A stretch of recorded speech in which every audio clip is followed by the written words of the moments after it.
तो काम चालू करे अपना। तुम क्रांति कर रहे थे मुझे पता है। ठीक है, तुम वो उससे मिले, वो तात्या टोपे से मिले कि नहीं मिले? ईमानदारी से बताओ। मिले थे वो। ठीक है, वो राजस्थान कब आया था? 8 अगस्त 1800। पहली बार कहां से आया था? हाँ, मांडलगढ़ भीलवाड़ा से आया था। ठीक है, मुझे तुम लोग ये बताओ कि तात्या टोपे ने कोई अमीरगढ़ का युद्ध लड़ा था क्या? कहाँ की सेनाओं से? टोंक की सेनाओं से। रेलायता का युद्ध? झालावाड़ की सेनाओं से कौन सा युद्ध लड़ा था? रेलायता का युद्ध। ऐसा पढ़ा है तुम लोगों ने। ठीक है, इसके अलावा अगर मैं तुम्हें कुछ बातें यूं भी कहना शुरू करूं कि तुमने शायद कहीं ऐसा भी लिखा है कि तात्या टोपे ने किस रियासत का शासन अपने हाथ में ले लिया था। तो तात्या टोपे ने जिस रियासत का शासन अपने हाथ में लिया था वो कौन सी थी? ठीक है, राजस्थान वालों की ओर से क्रांति का पहला शहीद कौन है? अमरचंद भाटिया। ठीक है, क्रांति का वर्णन सबसे पहले अपनी रचना में किसने लिखा था? अरे किसने लिखा था? सूर्यमल मिशन ने। ठीक है, तो एक हेडिंग डालो, इंपोर्टेंट फैक्ट्स। इसके अंदर लिख के अपन नया चैप्टर चालू करते हैं, कुछ बातें लिख के ना। अरे आवाज आ रही कि नहीं आ रही है? कम आ रही क्या? कम आ रही है बालकनी वालों? हाँ, बालकनी में सबसे महंगे आदमी बैठते हैं, तो वही बैठते हैं बालकनी में। हाँ, ठीक है, और लिखना शुरू करो। लिखो राजस्थान में, लिखो राजस्थान में क्रांति की असफलता का, राजस्थान में क्रांति की असफलता का सबसे प्रमुख कारण, राजस्थान में क्रांति की असफलता का सबसे प्रमुख कारण राजाओं का असहयोग था। राजस्थान में क्रांति की असफलता का सबसे प्रमुख कारण राजाओं का असहयोग था। राजाओं का असहयोग था। राजाओं का असहयोग था। राजाओं का असहयोग था। दो बातें पूछे कि राजस्थान के किस राजा ने सबसे पहले क्रांति में अंग्रेजों की मदद की थी? राजस्थान में किस राजा ने सबसे पहले अंग्रेजों की क्रांति में मदद की थी? वो थे मेवाड़ के राजा स्वरूप सिंह। लेकिन सबसे ज्यादा हेल्प अंग्रेजों की किसने की? राम सिंह सेकंड ने। कहां वाला? जयपुर वाला। तो लिखो, देखें, लिखो, मेवाड़ शासक स्वरूप सिंह ने, मेवाड़ शासक स्वरूप सिंह ने, मेवाड़ शासक स्वरूप सिंह ने, मेवाड़ शासक स्वरूप सिंह ने, मेवाड़ शासक स्वरूप सिंह ने क्रांति में सर्वप्रथम, क्रांति में सर्वप्रथम अंग्रेजों की मदद की थी। क्रांति में सर्वप्रथम अंग्रेजों की मदद की थी। क्रांति में सर्वप्रथम अंग्रेजों की मदद की थी। सर्वप्रथम अंग्रेजों की मदद की थी। लेकिन सर्वाधिक सहयोग, लेकिन सर्वाधिक सहयोग जयपुर शासक, लेकिन सर्वाधिक सहयोग जयपुर शासक राम सिंह सेकंड ने किया था। लेकिन सर्वाधिक सहयोग जयपुर शासक राम सिंह सेकंड ने किया था। सर्वाधिक सहयोग जयपुर शासक राम सिंह सेकंड ने किया था। सर्वाधिक सहयोग जयपुर शासक राम सिंह सेकंड ने किया था। राम सिंह सेकंड ने किया था। लिखा आप लोगों ने यहां तक सबने? ठीक है, अब यहां से आगे क्या वो देखो कि एक राजा ऐसा है जो क्रांति में अंग्रेजों की मदद के लिए खुद अपनी सेनाएं राजस्थान से कहां ले गया और बाहर ले जाके अंग्रेजों की मदद करके आ रहा, और एक जगह ले गया, और एक जगह का नाम जो है तुम लोग क्या बताओगे? तो उस जगह का नाम जो है तुम्हें क्या बताना है? तो उस जगह का नाम क्या बताना है? बड़ालू। और बड़ालू नाम का जो जगह है वो बड़ालू नाम का जगह कहां है? पंजाब। और अंग्रेजों का इतना बड़ा भक्त कौन है जो खुद अंग्रेजों की सहायता के लिए अपनी सेनाएं राजस्थान से बाहर कहां ले गया? बड़ालू, पंजाब। तो ऐसी सहायता करने वाला आदमी कहां का है? बीकानेर। और बीकानेर के राजा का नाम क्या बताओगे? सरदार सिंह। तो सरदार सिंह राजस्थान के इतिहास के इकलौते वे राजा हो गए जो खुद अंग्रेजों की सहायता के लिए राजस्थान से बाहर सेना लेके गए और कहां जाके अंग्रेजों की मदद की? बड़ालू। और इस सहायता के लिए अंग्रेजों ने इनको क्या गिफ्ट किया? और अंग्रेजों ने इनको क्या गिफ्ट किया था? 41 गांव। तो ये 41 गांवों का उपहार जो है वो कहां का राजा ले गया? बीकानेर का सरदार सिंह। एक आदमी और है जिसने भी अंग्रेजों की सहायता के लिए राजस्थान से बाहर सेना भेजी, लेकिन बस फर्क इतना है कि यहाँ पे सरदार सिंह भी जा, लेकिन उस आदमी ने खुद नहीं किया, उसने केवल अपनी सहायता के लिए क्या भेजी? सेना भेजी। तो ऐसा आदमी कहां का है? तो आप बताओगे ऐसा आदमी कहां का है? अलवर। और अलवर के राजा कौन है? विनय सिंह, और विनय सिंह ने अंग्रेजों की सहायता के लिए कहां सेना भेजी? आगरा सेना भेजी। इसके अलावा क्रांति के समय हमारी एक रियासत ऐसी है जहां का राजा क्रांति के समय क्या था? क्या था? नाबालिग। तो क्रांति में किस रियासत का राजा नाबालिग था? तो आप बताओगे किस रियासत का राजा नाबालिग था? भरतपुर। और भरतपुर के राजा का नाम आप क्या बताओगे? तो आप बताओगे कि भरतपुर के राजा का नाम क्या था? जसवंत सिंह, जो क्रांति के समय क्या थे? नाबालिग थे। इसके अलावा कि एक आदमी ऐसा है जो किस पोस्ट का है? पीएजी। और क्रांति के समय वो अपनी रियासत छोड़कर क्या होता है? भाग जाता। और वो भी कहां का पीएजी है? तो तुम ही बताओ, मैं क्यों बताऊं? कि भरतपुर, और भरतपुर का पॉलिटिकल एजेंट जो है उसका नाम क्या बताओगे? तो उसका नाम क्या बताना है? मॉरिसन। ठीक है, 3 केस है कि एक तो तुमने किसी पॉलिटिकल एजेंट का सिर काट के किसी किले पे टांग दिया, अहुआ के किले पे, किसका? मैकमोहसन। एक पॉलिटिकल एजेंट का सिर किसी शहर में घुमाया, कोटा में, किसका? और कौन सा पॉलिटिकल एजेंट अपनी रियासत छोड़ के भागा? भरतपुर। भरतपुर का कौन है? मॉरिसन। क्रांति में कहां का राजा कम उम्र या नाबालिग था? भरतपुर। भरतपुर के राजा कौन? जसवंत सिंह। क्रांति में खुद अंग्रेजों की सहायता के लिए राजस्थान से बाहर सेना लेके कौन गया? बीकानेर का सरदार सिंह। तो लिखो, देखें, देखो, बीकानेर शासक सरदार सिंह, बीकानेर शासक सरदार सिंह। कल क्लास नहीं हुई थी, है ना? लिखो, बीकानेर शासक सरदार सिंह, बीकानेर शासक सरदार सिंह। सरदार सिंह स्वयं अंग्रेजों की सहायता के लिए, बीकानेर शासक सरदार सिंह स्वयं अंग्रेजों की सहायता के लिए, स्वयं अंग्रेजों की सहायता के लिए, स्वयं अंग्रेजों की सहायता के लिए, स्वयं अंग्रेजों की सहायता के लिए अपनी सेनाएं, अपनी सेनाएं राज्य से बाहर, अपनी सेनाएं राज्य से बाहर, अपनी सेनाएं राज्य से बाहर, अपनी सेनाएं राज्य से बाहर बडालू पंजाब ले जाते हैं। अपनी सेनाएं राज्य से बाहर बडालू पंजाब ले जाते हैं। अपनी सेनाएं राज्य से बाहर बडालू पंजाब ले जाते हैं। बडालू पंजाब ले जाते हैं। और लिखो, इस सहायता के लिए, इस सहायता के लिए अंग्रेजों ने सरदार सिंह को, इस सहायता के लिए अंग्रेजों ने सरदार सिंह को, इस सहायता के लिए अंग्रेजों ने सरदार सिंह को 41 गांव उपहार में दिए थे। 41 गांव उपहार में दिए थे। 41 गांव उपहार में दिए थे। नेक्स्ट लिखो, लिखो, अलवर शासक विनय सिंह ने भी, अलवर शासक विनय सिंह ने भी, अलवर शासक विनय सिंह ने भी अंग्रेजों की सहायता के लिए, अलवर शासक विनय सिंह ने भी अंग्रेजों की सहायता के लिए, अंग्रेजों की सहायता के लिए आगरा सेनाएं भेजी थी। अंग्रेजों की सहायता के लिए आगरा सेनाएं भेजी थी। अंग्रेजों की सहायता के लिए आगरा सेनाएं भेजी थी। आगरा सेनाएं भेजी थी। नेक्स्ट लिखो, लिखो, क्रांति के समय, लिखो, क्रांति के समय भरतपुर शासक जसवंत सिंह, क्रांति के समय भरतपुर शासक जसवंत सिंह नाबालिग थे। क्रांति के समय भरतपुर शासक जसवंत सिंह नाबालिग थे। क्रांति के समय भरतपुर शासक जसवंत सिंह नाबालिग थे। नाबालिग थे। नेक्स्ट लिखो, लिखो, भरतपुर पीएजी मॉरिसन, भरत, अरे पीएजी समझ पा रहे हो तुम लोग? Very good. लिखो, Bharatpur PAG Morrison, Bharatpur PAG Morrison क्रांति के समय, भरतपुर पीएजी मॉरिसन क्रांति के समय अपनी रियासत छोड़कर भाग गया था। भरतपुर पीएजी मॉरिसन क्रांति के समय अपनी रियासत छोड़कर भाग गया था। अपनी रियासत छोड़कर भाग गया था। अपनी रियासत छोड़कर भाग गया था।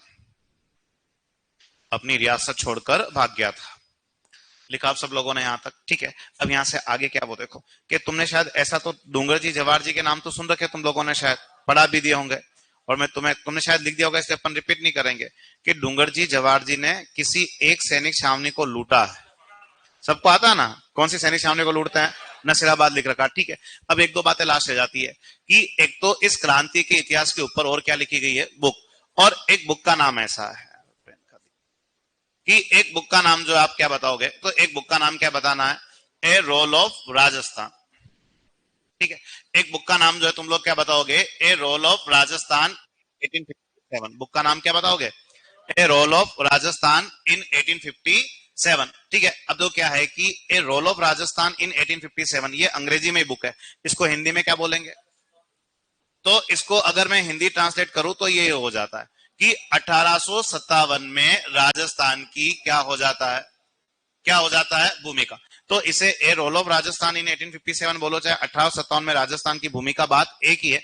इसका राइटर कौन है, तो आप बताओगे कि इसका राइटर ऐसा आदमी है, आप बताओगे कि इसका राइटर जो है वो कौन है, नाथूराम खड़गावत। ध्यान रखना नाम चाहे इंग्लिश में आए चाहे हिंदी में आए, राइटर एक ही रहेगा, कौन रहेगा, नाथूराम खड़गावत। इसके अलावा एक किताब ऐसी भी है, और वो मिसिंग वाले वर्ड से पहचानोगे तुम लोग। एक बुक का नाम क्या है, ए मिसिंग चैप्टर इन 1857, एक बुक का नाम क्या बताओगे, ए मिसिंग चैप्टर इन 1857, और इस बुक का राइटर कौन है, तो आप बताओगे कि इस बुक का राइटर जो है, उस बुक का राइटर क्या बताओगे, शॉवर्स। और ये वो बुक है जिसमें इसने अंग्रेजों की खुद की क्या कर ली, आलोचना। तो तुम्हें अंग्रेजों की आलोचना कौन सी किताब में मिलेगी, ए मिसिंग चैप्टर इन 1857, जिसका राइटर कौन है, showers. A role of Rajasthan in 1857 या 1857 में राजस्थान की भूमिका, इसका राइटर कौन है, नाथूराम खड़गावत। ऐसी तीन किताबें, एक किताब और है राजपुताना म्यूटिनीज, क्या किताब है, राजपुताना म्यूटिनीज। तो पहले तुम लोग ये बताओ कि तुमने लिखा कि लिखा, लिखा है यार, कौन है राइटर, प्रिचार्ड, कौन है उसका राइटर, प्रिचार्ड। तो जो तीन किताबें इस टाइप की आई है उसमें सबसे ज्यादा बार पेपर में आई है कौन सी, ए रोल ऑफ राजस्थान इन 1857। इसके अलावा क्रांति का निश्चित तारीख क्या था, क्या था, 31 मई। और 31 मई अपन टाइम से पहले क्रांति क्या कर देते हैं, शुरू। लेकिन 31 मई को राजस्थान में क्रांति कहां हुई थी, और भरतपुर का विद्रोह जो है क्रांति में हुआ पहला क्या माना जाता है, क्या माना जाता है, जन विद्रोह। देखो राजस्थान में सबसे पहले क्रांति कहां हुई, ये तो तुम्हें आता है ना, ठीक है। लेकिन राजस्थान में सबसे पहले जन विद्रोह कहां हुआ, तो जन विद्रोह का मीनिंग ये है कि जनता ने सबसे पहले कहां भाग लिया। तो नसीराबाद में अगर क्रांति हुई है तो उसमें तो भाग लेने वाले कौन है, सैनिक लोग हैं। लेकिन राजस्थान में सबसे पहले कहां की जनता ने क्रांति की है, तो कहां की जनता ने क्रांति की है, भरतपुर की। भरतपुर की छावनी नहीं, और वैसे अपन लिखते हैं कि जनता का विद्रोह कोटा के विद्रोह को भी कहते हैं, लेकिन वो पहला नहीं है, वो क्या है, अंतिम विद्रोह, वो क्या है, अंतिम विद्रोह। तो राजस्थान में किस स्थान पर जनता ने सबसे पहले विद्रोह किया है, तो जनता ने सबसे पहले विद्रोह कहां किया है, भरतपुर। और भरतपुर वो जगह भी है जहां क्रांति की निश्चित डेट को क्रांति हुई थी। भारत में भरतपुर में क्रांति का तारीख भी क्या है, 31 मई 1857 ही है। तो तीन बातें लास्ट लिखो, फिर अपन नया चैप्टर शुरू करते हैं। देखो बुक का नाम लिखो, a role of Rajasthan in 1857, a role of Rajasthan in 1857, a role of Rajasthan in 1857, a role of Rajasthan in 1857, और ब्रैकेट में लिखो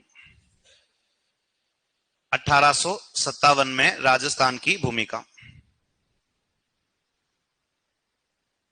इसको हिंदी में क्या बोलोगे, 1857 में राजस्थान की भूमिका, और राइटर लिखो नाथूराम खड़गावत, राइटर लिखो नाथूराम खड़गावत, राइटर लिखो नाथूराम खड़गावत, नाथूराम खड़गावत। नेक्स्ट लिखो,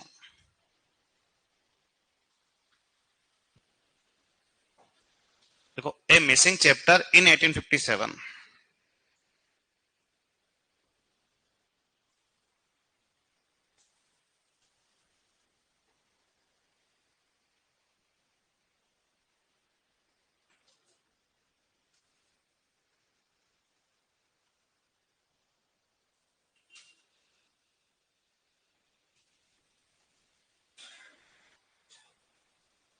और राइटर लिखो शोवर्स।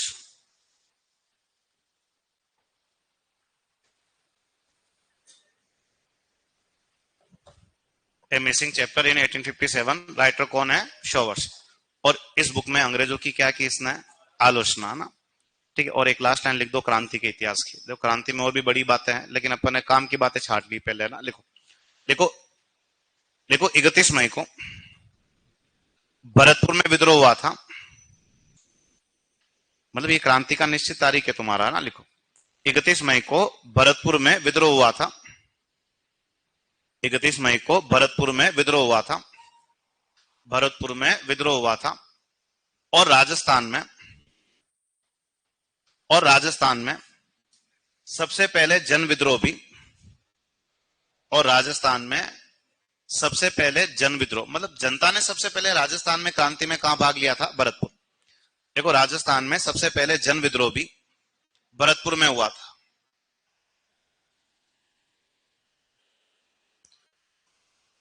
भरतपुर में हुआ था। भरतपुर में हुआ था। आप लोग कंप्लीट है सब जना यहां तक? ठीक है, अब हेडिंग डालो जनजातीय आंदोलन।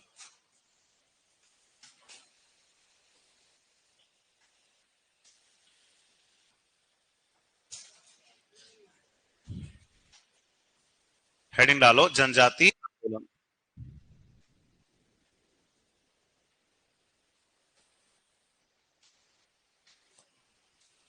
जनजातीय आंदोलन लिखो। जनजातीय आंदोलन, अरे लिखा तुम लोगों ने? ठीक है, अब तो क्या है कि जनजातीय आंदोलन के अंदर क्या है वो देखो। तुम्हारा एक आधा प्रश्न कभी सुपरवाइजर में यहां से भी बन गया था, मानगढ़ धाम हत्याकांड को लेकर। किसको लेकर बना है? अब तुम्हारा जनजातीय आंदोलन तो हाईलाइट तो कर नहीं रखा सिलेबस में, लेकिन फिर भी यहां से क्या आ रहा है प्रश्न। 2 मिनट लेते जनजातीय आंदोलन के बारे में क्या है। तो एक तो जनजातीय तो पता है तुम्हें, भील, मीणा, शेरिया, कतोड़ी, गरासिया, डामोर, ये सब की सब क्या है? जनजातीय। इन्होंने भी आंदोलन किए। इन्होंने भी क्या किए हैं? और पता है इन लोगों ने आंदोलन क्यों किए थे? ये मन में आ रही थी तो भाई जैसे तुम लोग बताओ कि तुम आंदोलन करो, क्यों? तुम्हें कोई छेड़ेगा, तुम्हें कोई छेड़ेगा, तुम क्या करोगे? अरे करोगे कि नहीं करोगे? करेंगे ना। चाहे सी बात, तो इनको भी कोई छेड़ेंगे तो ये लोग क्या करेंगे? आंदोलन। कैसे? कि कुछ इनके प्राकृतिक अधिकार है, जैसे वन संपदा। क्या है भाई? तो वनों के बीच में निवास करती, तो वन संपदा इनका प्राकृतिक अधिकार है। लेकिन फिर भी सरकारों ने इनसे वन संपदा के बदले क्या वसूला? टैक्स। तो इनको बुरा लग रहा है, हम वनों के बीच में बड़े होते हैं, तुम हमारी वन संपदा भी हमारे से क्या ले रहे हो? कर ले रहे हो। इसके अलावा ये जो जनजातीय आंदोलन के अंदर एक इशू है बेगार का। किसका इशू है? बेगार का मीनिंग क्या है? फोकट में काम करवाना। जनजातियों से काम तो करवा लिया जाता था, लेकिन इसके बदले उनको पैसे नहीं मिलते थे। तो ये बेगार को भी दूर करना है। इसके अलावा कुछ इशू ऐसे ही बने कि इस जनजातियों के अंदर भी कुछ अंधविश्वास है। जनजातियों के अंदर भी क्या थे? तो सरकार ने एक अच्छा सोचा कि हम इनकी इन चीजों को, कुछ कुरीतियां जो है उनको हम क्या करें? दूर करने की कोशिश की। सरकार तो ये सोच के दूर करने की कोशिश कर रही है कि ये कुरीतियां हैं, इनको दूर किया जाना चाहिए, लेकिन इनको बुरा लग रहा है। क्यों? क्योंकि इनको ये लगता है कि हमारी परंपरा है, ये हमारी क्या है? परंपरा है, जिसको सरकार क्या कर रही है? बंद करिए। इनको इस चीज का भी क्या लग रहा है? बुरा लग रहा है। खैर अपने वो कारण तो नहीं आ रहा, लेकिन काम की बातें यहां से क्या होगी वो देखो। कि इस जनजातीय आंदोलन के अंदर, इस जनजातीय आंदोलन के अंदर जो सबसे इंपॉर्टेंट नाम है ना, वो ऐसा है। आदमी का नाम क्या बताओगे? गोविंद गिरी। तो एक एक करके बात समझ लो, ठीक है? कि गोविंद गिरी ने कौन सा आंदोलन चलाया था? तो तुम लोग बताओगे कि गोविंद गिरी ने जो आंदोलन चलाया था उसका नाम क्या बताना है? भगत आंदोलन। तो पहले ही प्रश्न तुम्हारा यह बन जाता है कि भगत आंदोलन के प्रणेता या भगत आंदोलन चलाने वाले कौन थे? गोविंद गिरी। अब काम की बात क्या वो देखो। पहला काम तो यह है कि गोविंद गिरी का क्या हुआ था? जन्म। आप बताओगे कि गोविंद गिरी का जन्म कब हुआ? 1858। और 1858 में गोविंद गिरी का जन्म जो है वो कौन से गांव में हुआ है? बाशिया गांव। और बाशिया गांव जो है वो कहां है? तो बाशिया गांव कहां है? डूंगरपुर के अंदर। इसके अलावा गोविंद गिरी के बारे में और खास क्या वो देखो कि गोविंद गिरी किस जाति से संबंधित है? तो आप बताओगे किस जाति संबंधित है? बंजारा। इसके अलावा गोविंद गिरी के क्या थे? गुरु। और आप बताओगे कि गोविंद गिरी के गुरु का नाम क्या था? राजगिरी। तो गोविंद गिरी के गुरु का नाम राजगिरी है। खुद किस जाति के हैं? बंजारा। जन्म कब हुआ? 1858। कौन से गांव में हुआ? बाशिया गांव में। इसके अलावा अब गोविंद गिरी क्या कहते हैं कि मुझे काम जो है वो एक्चुअल में किन के लिए करना है?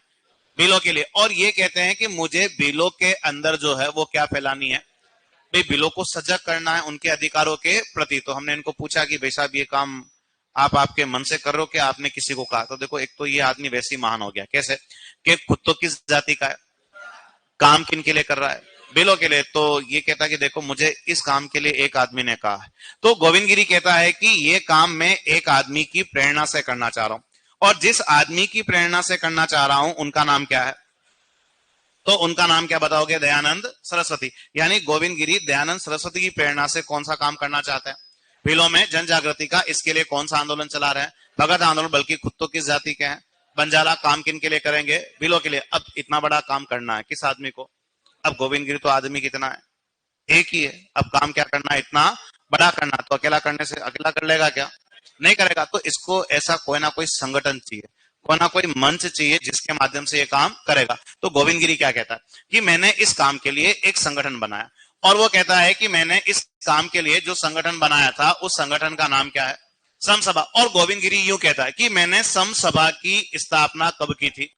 1883। और गोविंद गिरी ये कहता है कि मैंने समसभा की स्थापना 1883 में कहा की थी? सिरोही में। तो 1883 गोविंद गिरी समसभा की स्थापना कहां करता है? सिरोही में करता है। तो हमारे लिए प्रश्न बन गया कि समसभा के संस्थापक कौन है? गोविंद गिरी। गोविंद गिरी ने समसभा कब बनाई?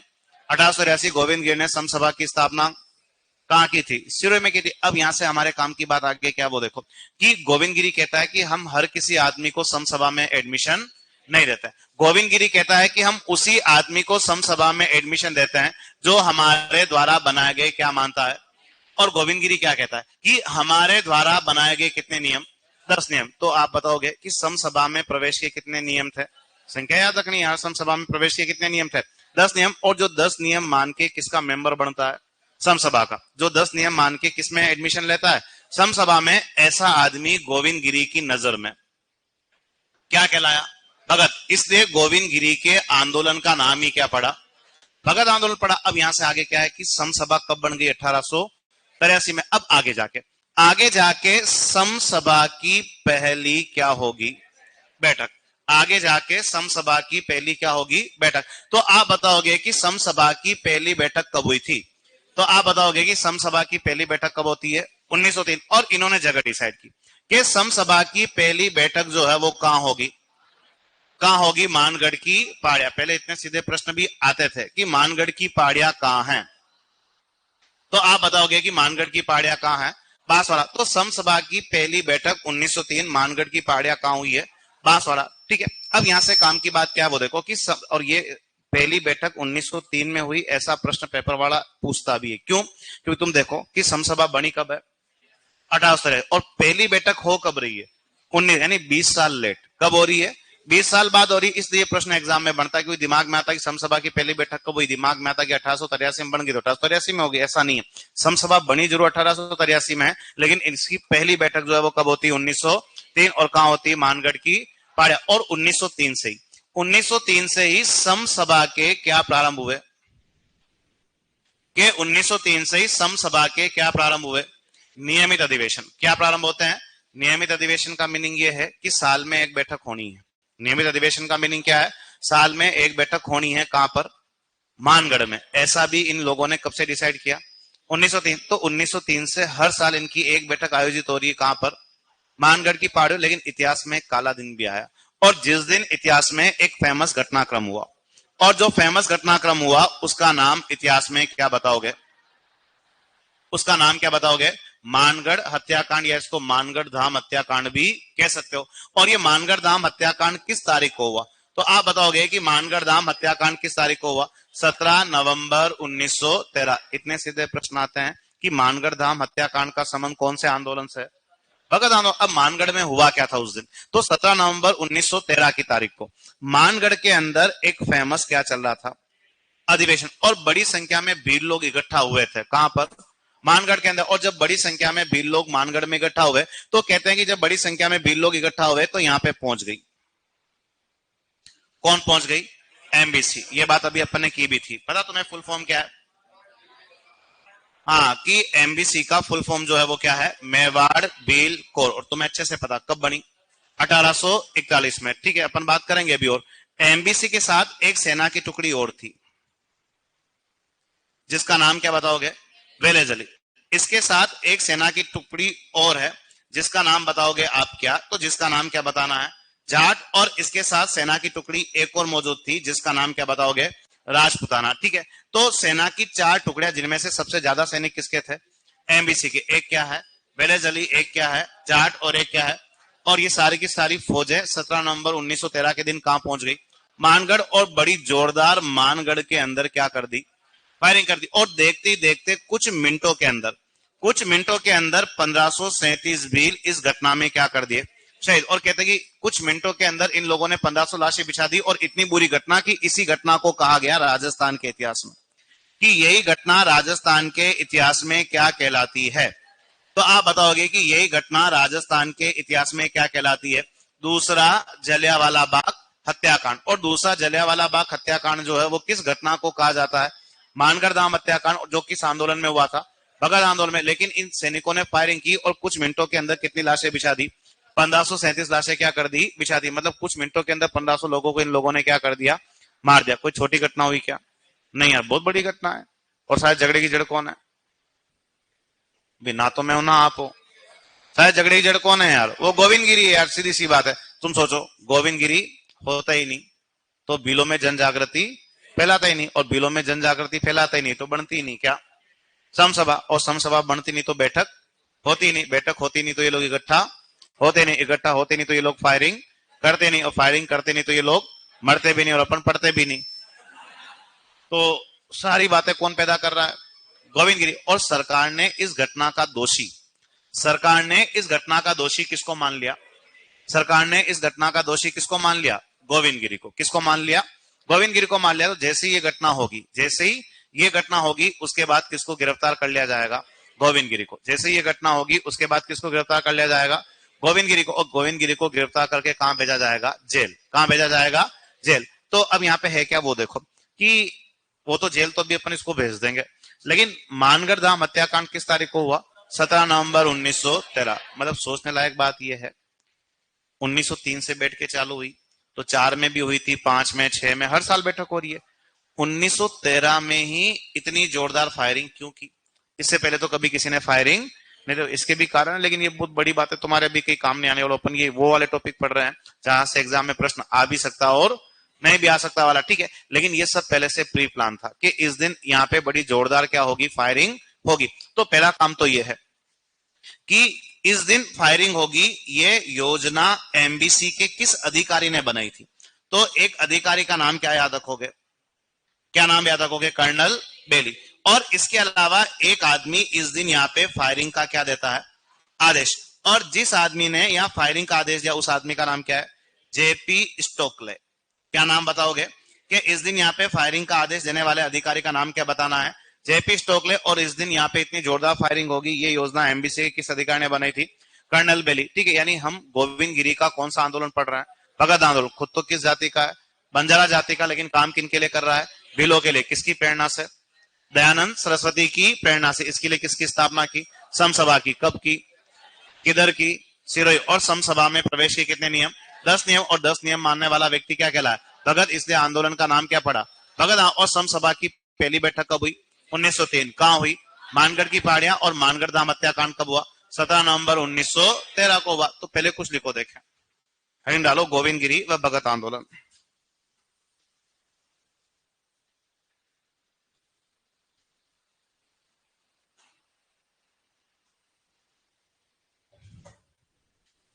गोविंद गिरी व भगत आंदोलन।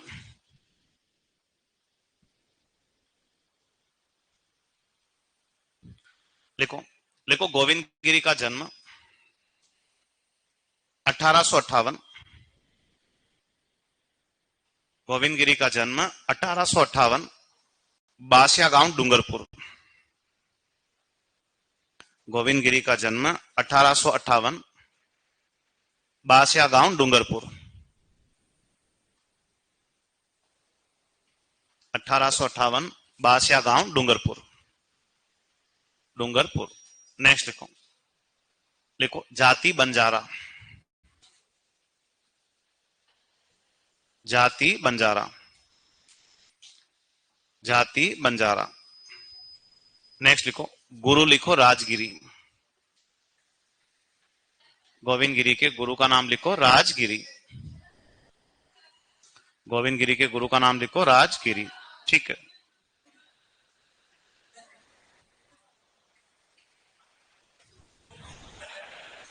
नेक्स्ट लिखो, लिखो दयानंद सरस्वती की प्रेरणा से,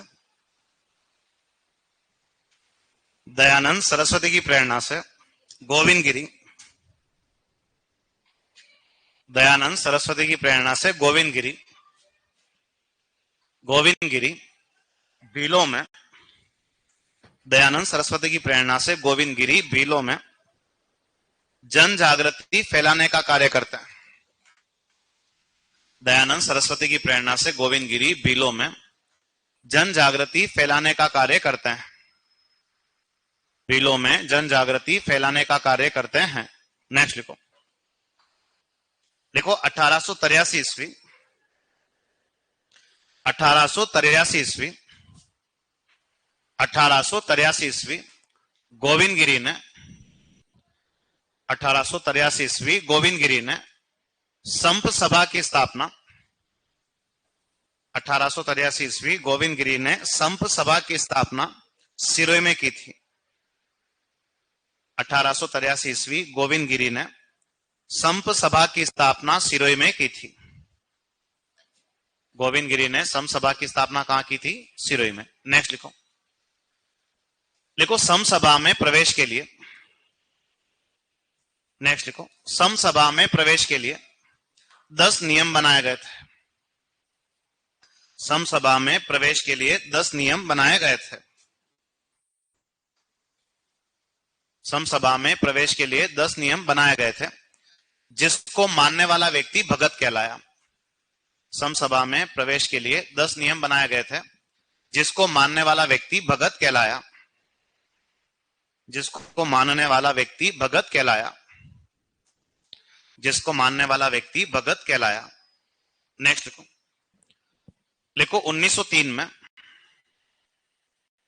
नेक्स्ट आंसर लिखो 1903 में सम सभा की पहली बैठक, 1903 में सम सभा की पहली बैठक, 1903 में सम सभा की पहली बैठक मानगढ़ की पहाड़ियां, 1903 में सम सभा की पहली बैठक मानगढ़ की पहाड़ियां, मानगढ़ की पहाड़ियां, मानगढ़ की पहाड़ियां बांसवाड़ा में आयोजित होती है। मानगढ़ की पहाड़ियां बांसवाड़ा में आयोजित होती है। मानगढ़ की पहाड़ियां बांसवाड़ा में आयोजित होती है, आयोजित होती है। वह इसी समय से, मानगढ़ की पहाड़ियां बांसवाड़ा में आयोजित होती है, वह इसी समय से संप सभा के, वह इसी समय से सम सभा के नियमित अधिवेशन भी प्रारंभ होते हैं।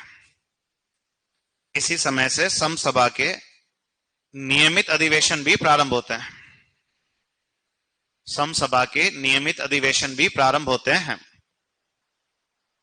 सम सभा के नियमित अधिवेशन भी प्रारंभ होते हैं। नियमित अधिवेशन भी प्रारंभ होते हैं। नेक्स्ट लिखो, नियमित अधिवेशन का मीनिंग यह है कि साल में एक बैठक होगी, हर साल। कहां होगी? मानगढ़ की पहाड़ियों में। लिखो मानगढ़ धाम हत्याकांड 17 नवंबर 1913, मानगढ़ धाम हत्याकांड 17 नवंबर 1913, मानगढ़ धाम हत्याकांड 17 नवंबर 1913, 17 नवंबर 1913, 17 नवंबर 1913। नेक्स्ट लिखो, लिखो इस दिन भीलों के अधिवेशन पर,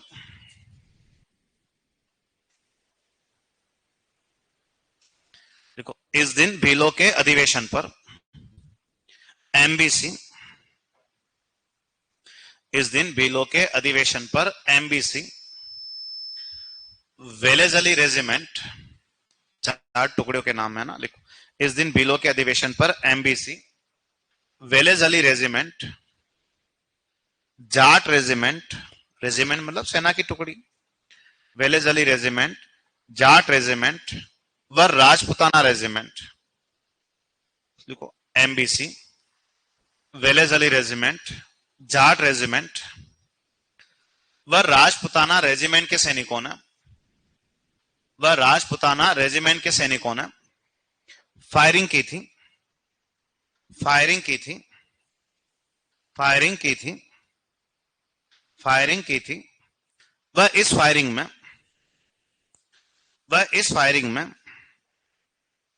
1537 भील शहीद हुए थे। वह इस फायरिंग में 1537 भील शहीद हुए थे। वह इस फायरिंग में 1537 भील शहीद हुए थे। 1537 भील शहीद हुए थे। 1537 भील शहीद हुए थे। नेक्स्ट लिखो। लिखो राजस्थान के इतिहास में लिखो राजस्थान के इतिहास में इसी घटना को राजस्थान के इतिहास में इसी घटना को दूसरा जलियांवाला बाग हत्याकांड कहा जाता है। राजस्थान के इतिहास में इसी घटना को दूसरा जलियांवाला बाग हत्याकांड कहा जाता है। राजस्थान के इतिहास में इसी घटना को दूसरा जलियांवाला बाग हत्याकांड कहा जाता है। नेक्स्ट लिखो। लिखो इस दिन फायरिंग की योजना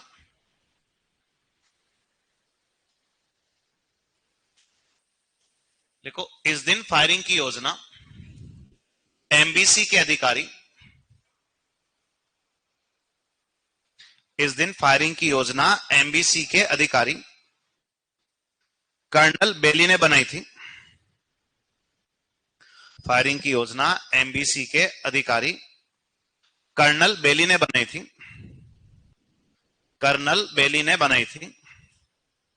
कर्नल बेली ने बनाई थी। वह फायरिंग के आदेश जेपी स्टोकले ने दिए थे। वह फायरिंग के आदेश जेपी स्टोकले ने दिए थे। वह फायरिंग के आदेश जेपी स्टोकले ने दिए थे। जेपी स्टोकले ने दिए थे। ठीक है। अब तो क्या है कि बीच में लंबी चौड़ी कहानी और आंदोलन को लेके अभी तुम्हारे लेवल से कहीं कुछ भी काम नहीं आ रही है। एक दो बातें और पढ़ लेते हैं कि पहला काम तो यह है कि गोविंद गिरी अपना क्या बिताते हैं अंतिम समय। तो तुम लोग बताओगे कि गोविंद गिरी ने अपना अंतिम समय कौन से गांव में बिताया था? कंबोई गांव में। और कंबोई गांव अभी अपने पास नहीं, कहां है? और इसी कंबोई गांव में 1931 में इनकी क्या हो गई? मृत्यु हो गई। इसके अलावा जब ये घटना हुई थी तो एक आदमी मेवाड़ के क्या थे? राजा। तो आप बताओगे कि इस घटना के समय मेवाड़ के राजा कौन थे? फतेह सिंह। और घटना जो है किस रियासत में हुई है? बांसवाड़ा। क्योंकि मानगढ़ की पहाड़ियां तो कहां है?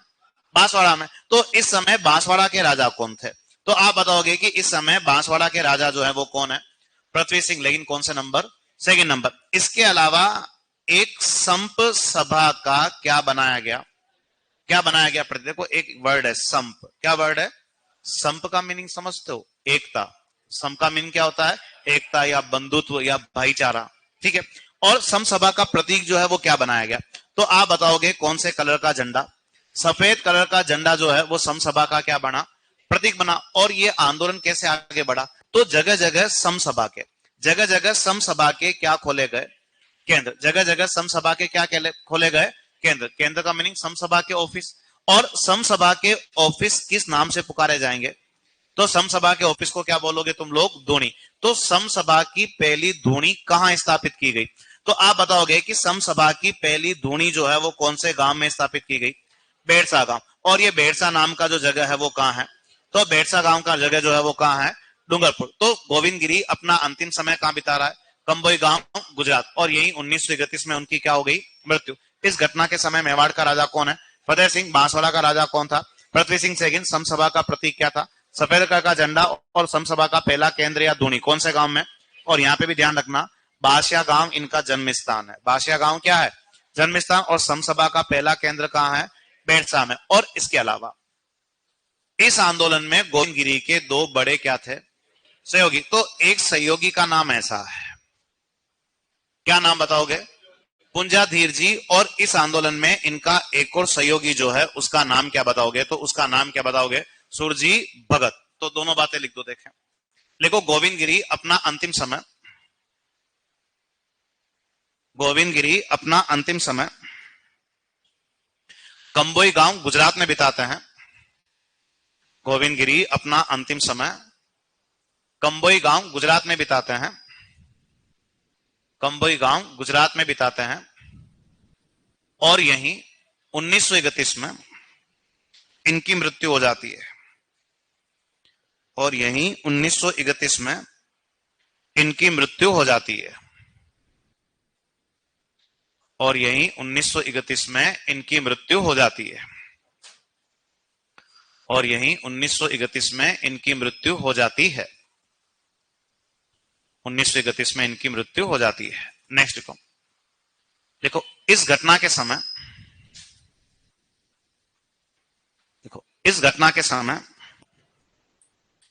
मेवाड़ शासक फतेह सिंह, इस घटना के समय मेवाड़ शासक फतेह सिंह, मेवाड़ शासक फतेह सिंह व बांसवाड़ा शासक पृथ्वी सिंह सेकंड थे। इस घटना के समय मेवाड़ शासक फतेह सिंह व बांसवाड़ा शासक पृथ्वी सिंह सेकंड थे। वह बांसवाड़ा शासक पृथ्वी सिंह सेकंड थे। नेक्स्ट लिखो,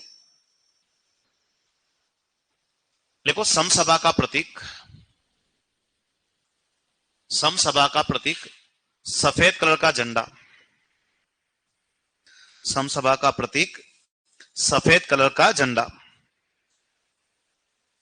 समसभा का प्रतीक सफेद कलर का झंडा। नेक्स्ट लिखो, लिखो समसभा का पहला केंद्र या धुनी, समसभा का पहला केंद्र या धुनी, समसभा का पहला केंद्र या धुनी बेड़सा गांव। और कहा ये भी डूंगरपुर। समसभा का पहला केंद्र या धुनी बेड़सा गांव में स्थापित की गई थी। समसभा का पहला केंद्र या धुनी बेड़सा गांव में स्थापित की गई थी। नेक्स्ट देखो, देखो इस आंदोलन में गोविंद गिरी के सहयोगी, इस आंदोलन में गोविंद गिरी के सहयोगी पुंजा धीर जी व सुरजी भगत थे। पुंजा धीर जी व सुरजी भगत थे। पुंजा धीर जी व सुरजी भगत थे। पुंजा धीर जी व सुरजी भगत थे। पुंजा धीर जी व सुरजी भगत थे। लिखा आप लोगों ने यहां तक सबने, ठीक है। अब यहां से आगे क्या वो देखो कि एक तो आदमी ऐसा है, वो कहता है कि मैंने भीलों को क्या बोला है, क्या बोला है, वनपुत्र। या कभी कभी पेपर वाला लिखता है, क्या लिखता है उसे, तो क्या लिखता है, जंगल का शिशु। तो भीलों को वनपुत्र या जंगल का शिशु किसने कहा था? तो आप बताओगे कि भीलों को वनपुत्र या जंगल का शिशु किसने कहा है? कर्नल टोड ने कहा है। इसके अलावा इतिहास में सबसे पहले किस जाति का उल्लेख, भील जाति का उल्लेख, तो तुम्हें बताना है, तुम्हें आता है कि सबसे पहले भील जाति का उल्लेख कौन से ग्रंथ में आया था? ऐसा तुम जनजाति अभी तो पढ़ते हो शायद, हाँ कोई बात नहीं। देखो कि पहली बार भील जाति का उल्लेख कौन से ग्रंथ में हुआ था, तो एक ग्रंथ का नाम तुम लोग क्या बताओगे, कथा सरित सागर। और इसका राइटर कौन है? तो आप बताओगे कि इस ग्रंथ का राइटर जो है उसका नाम क्या बताना है, तो आदमी का नाम क्या बताओगे, सोमदेव भट्ट। तो सोमदेव भट्ट की रचना क्या है, कथा सरित सागर। और इसी में भील जाति का पहला क्या मिलता है, उल्लेख मिलता है। और भीलों को वनपुत्र या जंगल का शिशु किसने कहा था? कर्नल टोड ने। दो बातें लिखो, देखो देखो कर्नल टोड ने भीलों को, कर्नल टोड ने भीलों को वनपुत्र या जंगल का शिशु कहा था। कर्नल टोड ने भीलों को वनपुत्र या जंगल का शिशु कहा था। कर्नल टोड ने भीलों को वनपुत्र या जंगल का शिशु कहा था, जंगल का शिशु कहा था। नेक्स्ट लिखो, लिखो भील जाति का पहला उल्लेख,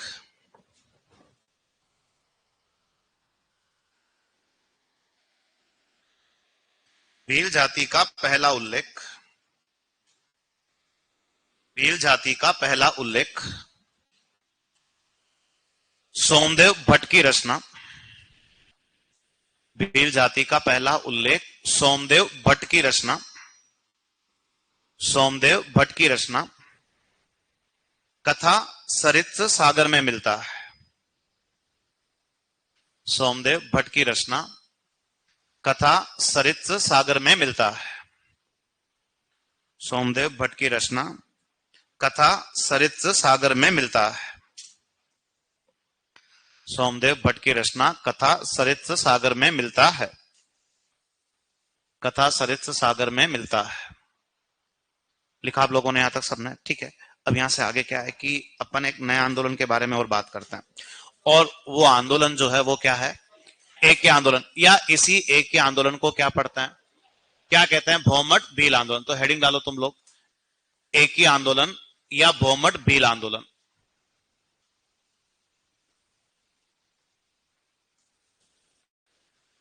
हेडिंग डालो, एक ही आंदोलन या भौमट भील आंदोलन, मोतीलाल तेजावत।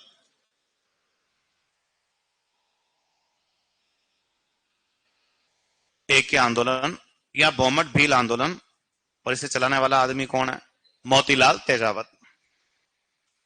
एक ही आंदोलन या भौमट भील आंदोलन, मोतीलाल तेजावत, मोतीलाल तेजावत, ठीक है। जैसे मैं तुम्हें पूछूं कि भगत आंदोलन किसने चलाया था, गोविंद गिरी ने, तो वैसे तुम लोग मुझे बता दोगे कि एक ही आंदोलन या भौमट आंदोलन को चलाने वाला आदमी कौन है, मोतीलाल तेजावत, ठीक है। तो तेजावत के बारे में एक दो बातें तो सीख लेते हैं कि तेजावत भी बहुत बड़ा नेता है। तो एक तो तेजावत कहां से बिलोंग करता है, तो आप बताओगे कि उदयपुर के अंदर ही एक जगह है, और जगह का नाम क्या बताओगे, तो कोलियारी गांव का रहने वाला आदमी है, कौन, मोतीलाल तेजावत। इसके अलावा मोतीलाल तेजावत किस जाति का आदमी है, ओसवाल। ओसवाल का मीनिंग होता है क्या, जैन जाति का आदमी। नहीं समझ में आया तो बनिया था, कौन सा आदमी, मोतीलाल तेजावत, ठीक है। अब देखो यहाँ पे है क्या कि ये भी महान हो गया कि आंदोलन का नाम क्या है, भौमट भील आंदोलन। जैसे वो गोविंद गिरी किस जाति का आदमी, बंजारा जाति का, लेकिन काम किन के लिए करके गया, भीलों के लिए। ये खुद ओसवाल है, जैन है, लेकिन ये भी काम किन के लिए कर रहे हैं, तो आदमी वैसे ही बड़ा हो गया। इसके अलावा ये खुद मेवाड़ में नौकरी करने वाला आदमी है, और मेवाड़ की सरकार ने कहां का ठेकेदार बना रखा है, और जाडोल ठिकाने का कामदार था।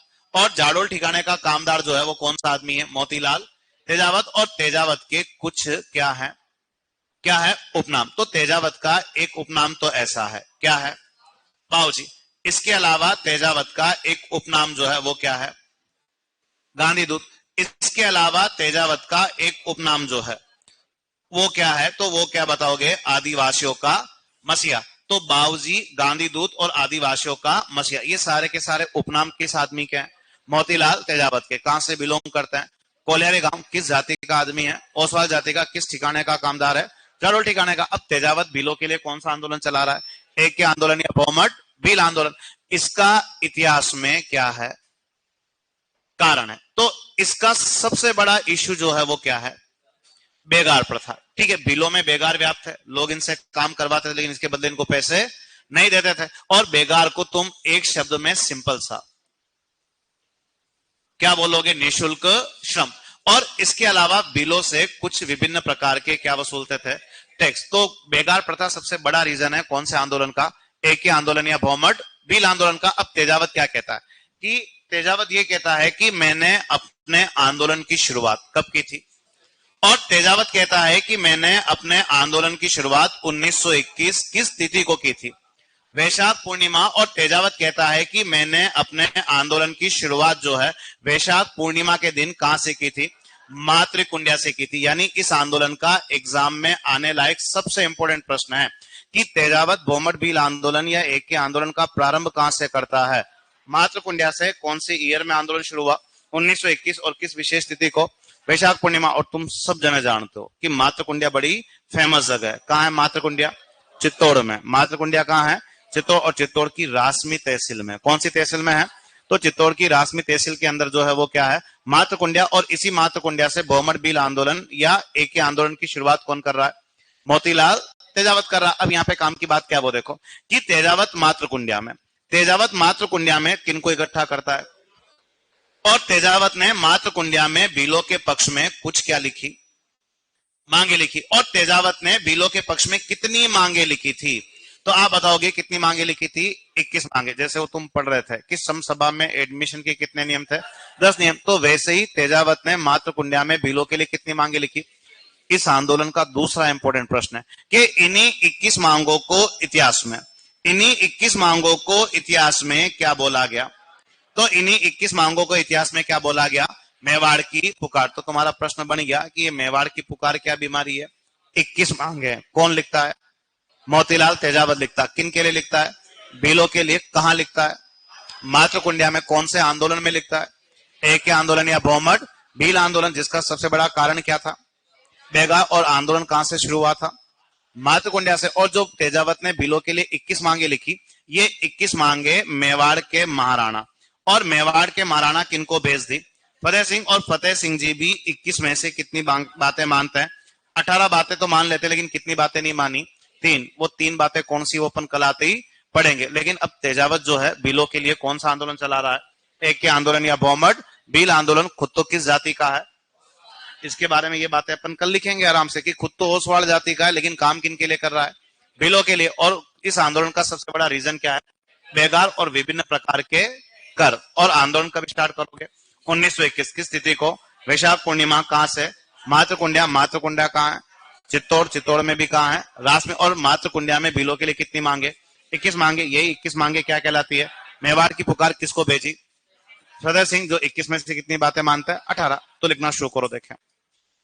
लिखो आंदोलन का कारण, लिखो आंदोलन का कारण, आंदोलन का कारण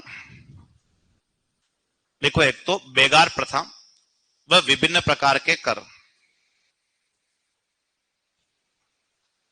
लिखो बेगार प्रथा व विभिन्न प्रकार के कर, बेगार प्रथा व विभिन्न प्रकार के कर, व विभिन्न प्रकार के कर, विभिन्न प्रकार के कर। नेक्स्ट लिखो, लिखो 1921 में, लिखो 1921 में तेजावत इस आंदोलन की शुरुआत, 1921 में तेजावत इस आंदोलन की शुरुआत, 1921 में तेजावत इस आंदोलन की शुरुआत, तेजावत इस आंदोलन की शुरुआत वैशाख पूर्णिमा के दिन, तेजावत इस आंदोलन की शुरुआत वैशाख पूर्णिमा के दिन, वैशाख पूर्णिमा के दिन मातृकुंडिया से करते हैं। वैशाख पूर्णिमा के दिन मातृकुंडिया से करते हैं।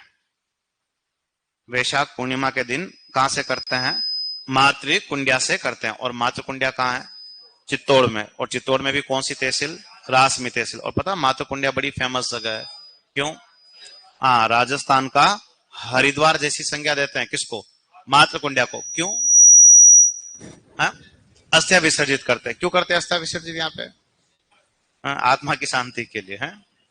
अरे लॉजिक क्या है कि यहाँ पे क्या गंगा नदी आ रही है क्या, फिर भी यहाँ पे क्या कर रहे हैं, अस्थिया विसर्जित कर रहे हैं। क्यों, हाँ, अरे हरिद्वार तो कह रहे, हरिद्वार के क्यों रही हो बताओ तुम तो, हाँ, तुम समझे ही नहीं यार। हाँ, वो एक दो जने बता रहे, मेरे पास आवाज आ रही है, वो बिल्कुल सही बता रहे। ये मातृकुंडिया स्थान जो है, पता वो कौन से भगवान से संबंधित है, परशुराम जी से। किससे संबंधित है, अरे परशुराम जी नाम सुना कि नहीं सुना है, वो अपनी मम्मी को भी मार देता है। किनको मार देता है, अपनी मम्मी को भी, मम्मी समझते हो, ठीक है। और उनका प्रायश्चित करने कहाँ आए थे, मातृकुंडिया। वो अपनी मम्मी का भी वध कर देते हैं, तो उसका प्रायश्चित करने कहाँ आते हैं, मातृकुंडिया। तब से ये स्थान कनेक्टेड हो जाता है इन बातों से। लिखो, देखे अभी मातृकुंडिया से करते हैं। नेक्स्ट लिखो, तेजावत ने मातृकुंडिया में, लिखो तेजावत ने मातृकुंडिया में, तेजावत ने मातृकुंडिया में भीलों के पक्ष में, तेजावत ने मातृकुंडिया में भीलों के पक्ष में, भीलों के पक्ष में, भीलों के पक्ष में 21 मांगे लिखी थी। भीलों के पक्ष में 21 मांगे लिखी थी। तेजावत ने मातृकुंडिया में बिलो के पक्ष में 21 मांगे लिखी थी, जिससे मेवाड़ की पुकार कहा गया। तेजावत ने मातृकुंडिया में बिलो के पक्ष में 21 मांगे लिखी थी, बिलो के पक्ष में 21 मांगे लिखी थी, बिलो के पक्ष में 21 मांगे लिखी थी, जिसे मेवाड़ की पुकार कहा गया, जिसे मेवाड़ की पुकार कहा गया, जिसे मेवाड़ की पुकार कहा गया, जिसे मेवाड़ की पुकार कहा गया। लिखा आप लोगों ने। नेक्स्ट लिखो, ये 21 मांगे मेवाड़ शासक, देखो ये 21 मांगे मेवाड़ शासक फतेह सिंह को भेजी गई। ये 21 मांगे मेवाड़ शासक फतेह सिंह को भेजी गई, जो 18 मांगे मान लेते हैं।